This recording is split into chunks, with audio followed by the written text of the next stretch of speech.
This building was donated by the Bus family, which was predominantly a menswear store back in the mid-20s. Previously to this, it was a grocery store owned by Heathwoods, and then the Bus family bought it and donated it, and the top floor, where we are now, was the living quarters back in those days, and then it got rebuilt as a Masonic temple. It's just a magnificent building with its columns and architecture and the pressed steel roof and the dome, which is predominantly one of the only domes like this in Queensland. The G stands for God or grand, like the grand geometrician of the universe. It's to represent the sky, so the moon, the stars and the sky. When we come up the stairs, the first room is the Order of the Eastern Star room.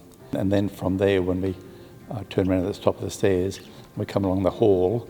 That's just a hallway with all the photographs of all past masters from 120, 30 years ago.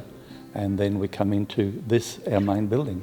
We don't generally perambulate around that. If we're perambulating in any of our ritual work, we perambulate around the outside of the tessellated pavement. The columns are all made out of one piece of timber. The Doric, the Corinthian, and that's our supper room out there. That was about 1978 that was built. We used to meet in a little tiny supper room up the front, which is now the lift. That's how big it was. And then we started inviting women, and where the OES is now, that used to be our supper room. And then the OES decided they'd sell over in Peterson Street where they were, and they come up here, and then we built the supper room out the back, which is used for anyone and everyone from outside.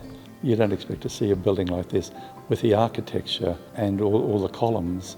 I can only say thank you to the Bus family for donating this building and all of its architecture.